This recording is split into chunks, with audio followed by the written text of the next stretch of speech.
오늘 하나님께서 우리에게 주신 말씀 함께 나누기 원하는데요. 로마서 9장 25절에서 33절까지의 말씀입니다.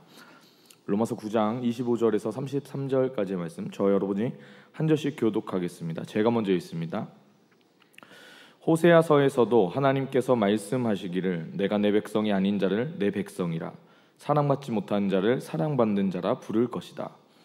그리고 너희는 내 백성이 아니다라고 그들에게 말한 그곳에서 그들이 살아계신 하나님의 아들들이라 불릴 것이다 라고 한 것과 같습니다. 이사야도 이스라엘에 대해 부르짖기를 비록 이스라엘 자손의 수가 바다의 모래알 같을지라도 오직 남은 자만 구원받을 것이다. 주께서 그 말씀하신 것을 땅 위에서 온전하고 신속히 이루실 것이다 라고 했습니다. 또한 이사야가 미리 말하기를 만군의 주께서 우리에게 씨를 남겨두지 않으셨더라면 우리는 소돔같이 되고 고모라같이 됐을 것입니다 라고 한 것과 같습니다. 그렇다면 우리가 무슨 말을 하겠습니까? 의를 따르지 않는 이방 사람이 의, 곧 믿음으로 인한 의를 얻었으나 의의 율법을 따르던 이스라엘은 율법에 이르지 못했습니다. 그 이유가 무엇입니까? 이는 그들이 믿음에 의해서가 아니라 행위로 의를 얻는 것처럼 행했기 때문입니다.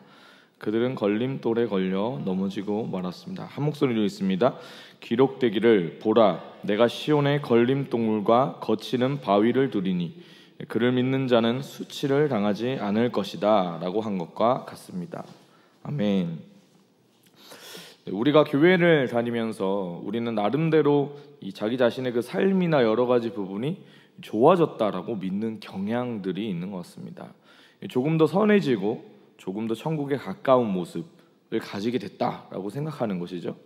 어느 한 어르신이 있었는데 자신의 인생을 돌아보면서 일평생 후회 없이 살았지만 이제는 곧 얼마 지나지 않아서 세상을 떠나야 한다는 생각이 그분에게 들었다고 합니다. 그래서 세상을 멋지게 떠나려고 준비를 이제 하나씩 하는 거죠. 어느 날 이분이 이런 생각이 들더랍니다. 내가 이렇게 훌륭하게 살았는데 죽은 다음에는 당연히 하늘나라에 가서 잘 살겠지라는 마음이 드는 거예요. 그래도 이제 그 하늘나라에서 내가 이제 어떻게 살지 너무 궁금하잖아요.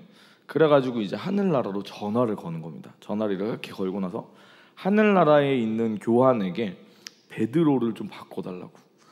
그래서 이렇게 부탁을 했대요. 그리고 베드로를 이렇게 딱 바꿔주니까 그분이 반갑다고, 나는 이런저런 사람인데 내가 살면서 이런 좋은 일도 하고 저런 좋은 일도 했다고, 나는 또 상당히 유명한 사람이고 교회도 잘 다니고 하나님 일도 열심히 했다고, 주변 사람들 칭찬도 굉장히 많이 듣고 살았는데 근데 이제 하늘나라 갈 날이 이제 나는 점점 가까우는데 하늘나라에서도 내가 잘 지낼 수 있도록 하늘나라에 내가 올라갈 그날에 준비를 좀 해달라고, 좋은 대우와 자리를 좀 준비를 잘 해달라고. 그러고서 그분이 전화를 끊었대요. 그러고 나서 이분이 이 세상에 있는 친구들과 작별 인사를 한 명, 두 명씩 하기 시작하는 겁니다. 그러고 나서 이제 생각을 하는데 자기보다 먼저 죽어서 지옥에 가 있을 친구 생각이 나더래요. 그래가지고 지옥에 있는 친구에게도 전화를 한 겁니다. 막 지옥에 있는 전화 교환에게 자기 친구 아무개를 이렇게 바꿔달라고 하고서 통화를 하는데 이렇게 얘기했대요. 이보게 고생이 참 많다고, 나도 자네를 어떻게 돕고 싶은데 도울 방법이 없다고, 미안하다고, 나도 요즘 세상 떠날 차비를 하고 있는데 얼마 전에는 베드로랑 통화를 했다고, 나 잘 부탁한다고 이렇게 연락도 해놨다고, 자네랑은 다르게 나는 천국에 가게 될 텐데 그래도 가기 전에 생각나서 연락했다고, 딱 그렇게 말하고 끄는 거예요. 그러고 나서 이제 며칠이 지난 다음에 이분에게서 이 전화회사로부터 요금 통지서가 날라온 거죠. 이분이 생각하기에는 그렇게 생각하는 거예요. 하늘나라는 이제 거리로 보면 하늘나라나 지옥이나 다 멀잖아요. 근데 그래도 이분은 하늘나라에 가까운 사람이니까 하늘나라에 전화한 거는 요금이 적게 나올 거다. 그리고 이제 지옥은 뭐 하늘나라랑 동일하게 멀지만 자기에게는 가깝지 않은 곳이니까 요금이 많이 나오지 않을까. 그러고 나서 딱 봤는데 이분 생각이랑 완전 반대로 하늘나라에 건 통화료는 몇십만 원이 나온 거예요. 지옥에 건 통화는 몇백 원 정도로 작게 나오는 거예요. 그 이분이 아무리 봐도 그 요금이 요금 못 내는 게 문제가 아니고 이상한 거예요. 그래가지고 전화를 걸어가지고 그 회사에 전화를 걸어서 물어보는 거예요. 전화요금 잘못된 것 같다고. 그랬더니 통화를 하던 안내원이 아주 친절하게 설명을 해줍니다. 선생님이 걸으신 통화는 하늘나라는 장거리 통화를 하신 거고 지옥은 시내 통화를 하신 거라고. 이 사람은요, 스스로가 생각할 때에 유명세가 있다라고 생각하고 자기는 훌륭하고 믿음도 좋다라고 생각했습니다. 심지어 다른 사람을 위해 봉사도 했죠. 그래서 자기 옆에 천국이 있고 자기는 늘 천국에 들어가는 부분에 있어서 한 점 의심도 하지 않았는데, 그런데 오늘 오히려 이 이야기 속에서는 그 천국이 이 사람에게 멀리 있는 거예요. 지옥이 오히려 자기에게 가장 가까운 거리에 있었던 것이죠. 여러분, 물론 지금 이 이야기는 웃자고 한 이야기이지만 생각해 볼 만한 부분이 있는 이야기입니다. 여러분은 여러분 스스로의 삶을 생각하실 때 어떻게 생각하십니까? 오늘 이야기에 나온 이 사람, 이분, 전화를 걸었던 이 사람만 혹시 착각을 하고 살고 있는 것이라고 생각이 드십니까? 혹시 여러분은 나는 나야말로 천국에 가깝고 지옥에서는 멀다 이렇게 생각하고 계시지는 않으세요? 나는 인간적으로 훌륭한 사람이고 인격적으로 좋은 부분이 있기 때문에, 나는 예수 믿고 나서 좀 많이 바뀐 부분이 있기 때문에 당연히 천국에 갈 권리가 있다라고 믿는 그런 사람이 있다면 그 사람은 불쌍한 사람입니다. 왜냐하면 고린도전서 1장 26절 이렇게 이야기하거든요. 형제들아 너희를 부르심을 보라. 육체를 따라 지혜로운 자가 많지 아니하며 능한 자가 많지 아니하며 문벌 좋은 자가 많지 아니하도다. 어떤 훌륭한 부분이 내 안에 있기 때문에 하나님 나를 택했다라고 믿는 사람은, 그렇게 믿는 사람은 안타까운 사람이라는 거죠. 인간이 아무리 대단하더라도 살아계신 하나님 앞에 그 어떤 대단한 것도 자랑할 만한 것이 되지 않기 때문입니다. 그런데 나 같은 사람, 나 같은 죄인이 하나님의 선택을 받고 용서를 받고, 나 같은 사람이 어떻게 하나님 앞에 감히 설 수 있겠냐고 눈물을 흘리며 회개하는 사람은요, 오늘 본문의 말씀이 그 사람에게 복된 소식이 되는 것이죠. 오늘 본문의 25절과 26절을 한번 읽어보겠습니다. 시작. 호세아서에서도 하나님께서 말씀하시기를 내가 내 백성이 아닌 자를 내 백성이라, 사랑받지 못한 자를 사랑받는 자라 부를 것이다. 그리고 너희는 내 백성이 아니다라고 그들에게 말한 그곳에서 그들이 살아계신 하나님의 아들들이라 불릴 것이다 라고 한 것과 같습니다.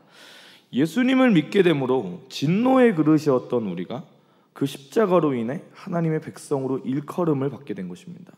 우리에게 어떠한 좋은 부분이 있기 때문이 아니고요, 우리가 천국의 백성으로 나아가는 그 구원의 확신을 가지는 것은 그 판단의 근거가 우리의 삶이나 우리의 어떤 마음속에 있는 선함, 그런 것으로 달려있지 않다는 것이죠.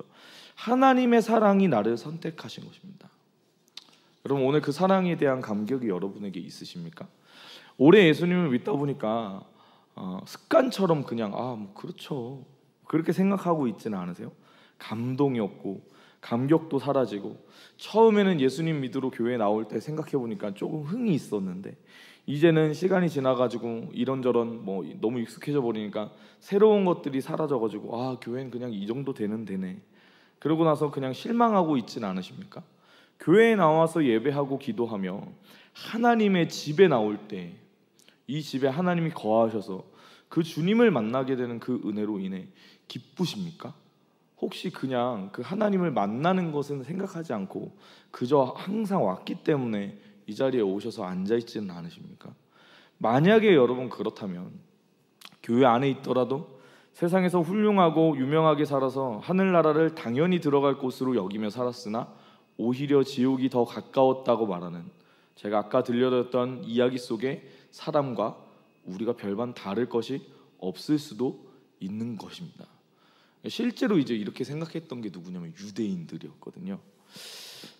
나는 하나님의 백성이 될 수 없는 버림받은 인간이었는데, 나는 하나님의 사랑을 받을 수 없는 죄인이었는데 하나님이 나를 선택하시고 백성이 되게 해주시고 사랑을 주신 것이죠. 27절, 28절을 한번 읽어보겠습니다. 오늘 본문 27절, 28절입니다. 시작. 이사야도 이스라엘에 대해 부르짖기를 비록 이스라엘 자손의 수가 바다의 모래알 같을지라도 오직 남은 자만 구원받을 것이다. 주께서 그 말씀하신 것을 땅 위에서 온전하고 신속히 이루실 것이다 라고 했습니다. 자, 제가 아까 그 유대인의 상황이 제가 아까 말씀드린 그것과 비슷하다라고 말씀드렸죠. 실제 유대인들은 자신들은 철석같이 하나님 나라 천국 백성이다라고 믿었지만 그들의 실제 삶은 하나님이 기뻐하시는 삶이 아니었습니다. 그들은 자신의 의를 추구하는, 자신들이 다른 사람들에게 보여주는 어떤 겉멋으로 보일 수 있는 선한 부분에 자기의 의지로 뭔가를 이루는 것들을 추구하고 살았던 것이죠.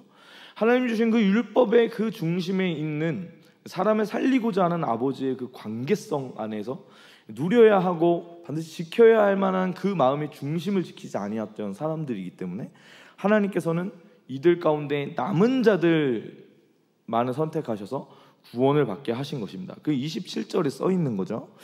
여러분, 근데 이게 우리가 이 코로나 시대를 사는 믿는 성도들이 꼭 기억해야 할 바인 것입니다. 무엇을 기억해야 하는가? 주님 오실 날이 정말 얼마 남지 않았다는 것입니다. 여러분, 누구나 다 이야기하는 거지만 코로나는 일반적으로 우리가 여태까지 경험했던 것들과 좀 많이 다르죠.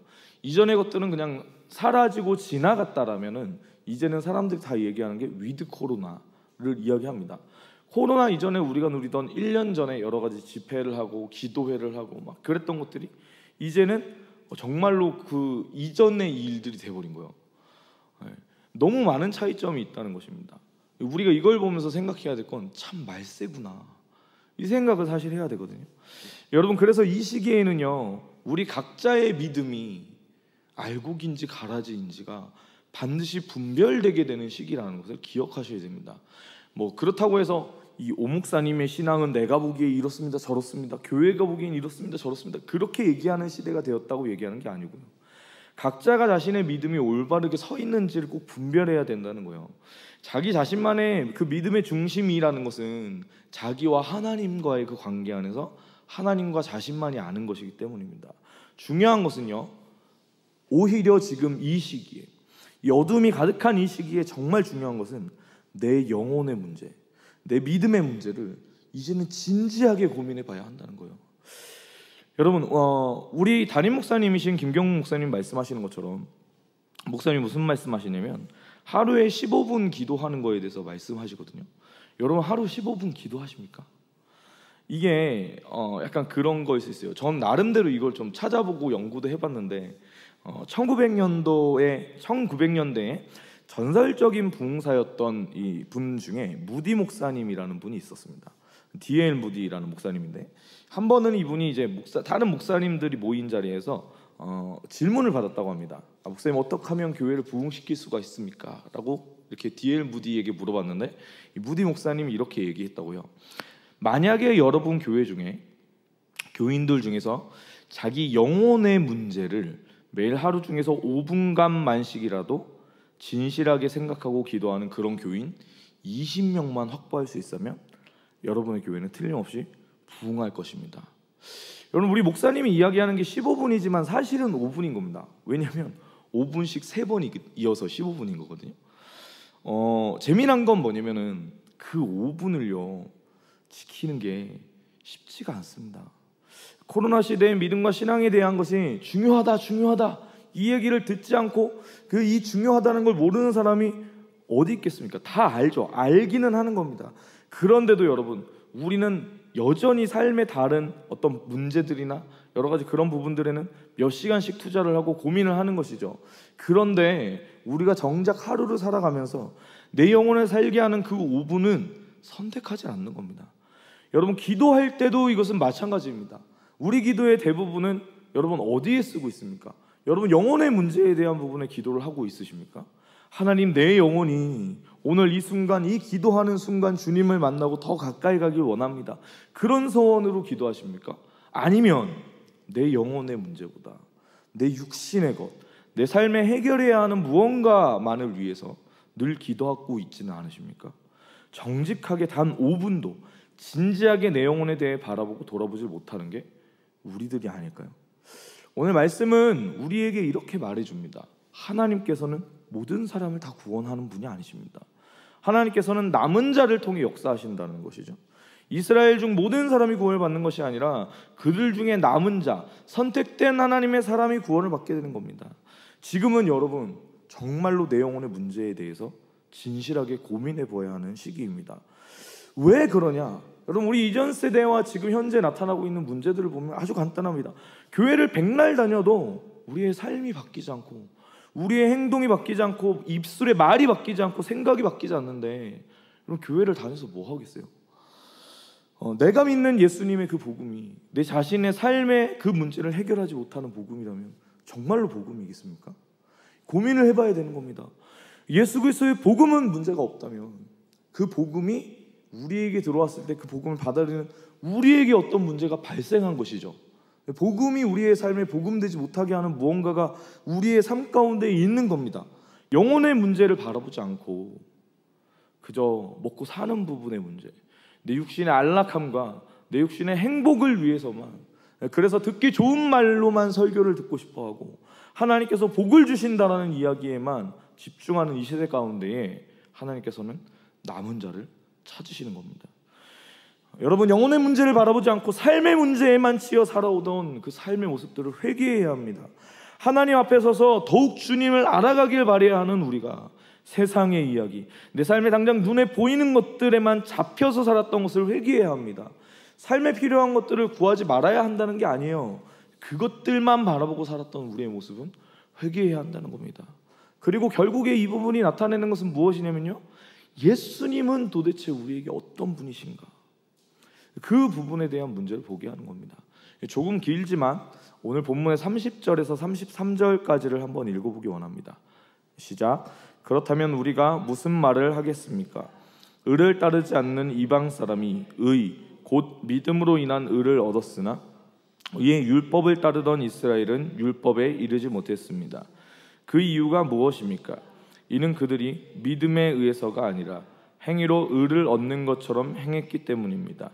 그들은 걸림돌에 걸려 넘어지고 말았습니다. 기록되기를 보라, 내가 시온에 걸림돌과 거치는 바위를 두리니 그를 믿는 자는 수치를 당하지 않을 것이다 라고 한 것과 같습니다. 우리 죽을 수밖에 없는 죄인들이 예수님의 사랑을 받은 은혜를, 그 은혜를 믿는 믿음 가운데에 예수님을 나의 삶의 왕으로 모셨다면, 그래서 그 예수님이 우리의 삶을 다스리게, 주님 우리의 삶을 다스려 주십시오라는 그 믿음으로 나아간다면 예수님께서는 우리 인생에 생명을 주시는 산돌이 되시는 겁니다. 그런데 예수님께 우리의 삶을 맡기지 못하고, 그렇게 내어 맡기며 살아가지 못하고 예수님을 한쪽 구석에 두고 내 삶을 내 마음대로 살아가는, 내가 내 인생의 주인이 되어 살아가는 사람들에게는 예수님이 걸림돌이 되게 되는 것입니다. 내 인생의 집을 내 뜻대로 세우려는 사람들에게는 걸림이 될 것이고, 그 인생의 집을 하나님의 거하시는 성전으로 세우길 원하는 자들에게는 우리 주님이 그 집의 주춧돌이 되어주시는 것이죠. 율법이 없던 이방 사람들이 오늘 우리가 읽은 말씀 가운데 이렇게 나와 있습니다. 믿음으로 인해 의를 얻었다. 이것이 저와 여러분의 이야기죠. 믿음으로 의롭게 된 우리가 영적인 이스라엘이 된 것이고, 그로 인해 아브라함의 자손이 된 것입니다. 반대로 율법을 따르던 이스라엘이 그 율법에 이르지 못했습니다. 왜 그러냐? 내 힘으로, 내 판단으로, 내 생각으로 사는 삶을 선택했기 때문에 그들이 하나님의 그 믿음 가운데 나가지 못한 것이죠. 이런 거예요.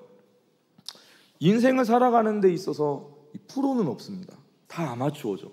왜냐면 한 번은 살아가니까요. 그래서 늘 겸손함을 가져야 되는데 너무 잘난 거예요.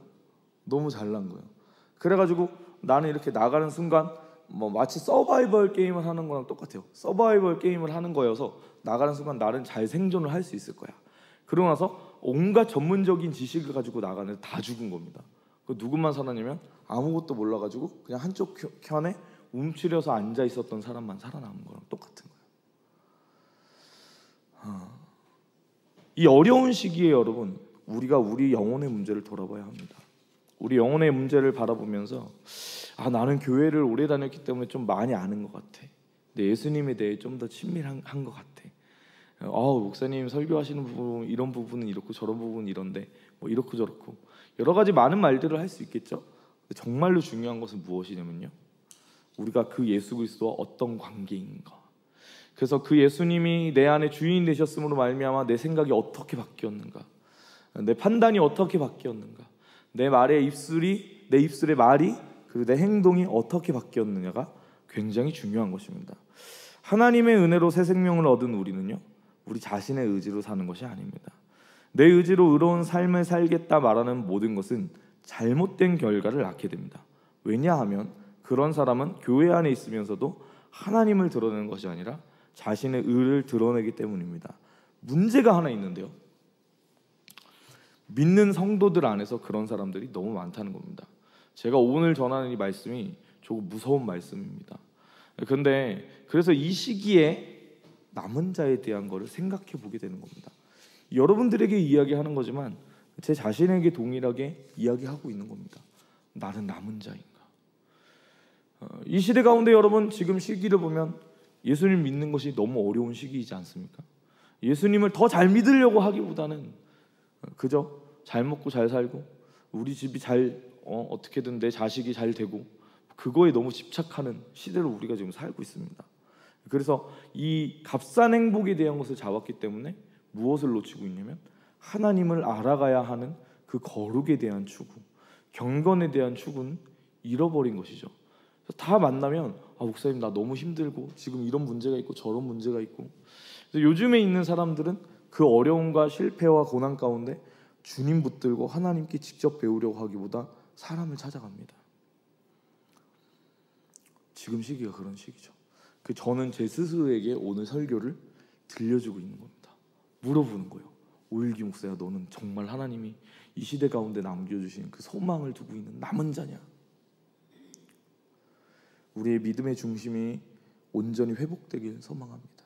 하나님에 대한 온전한 소망이, 하나님을 알고자 하는 그 깊은 마음이, 예수님을 우리의 삶의 주인으로 인정하는 그 남은 자로 우리가 살아가는 그 마음이 저와 여러분 가운데 오늘 하루 가득하게 넘치는 하루 되었으면 좋겠습니다.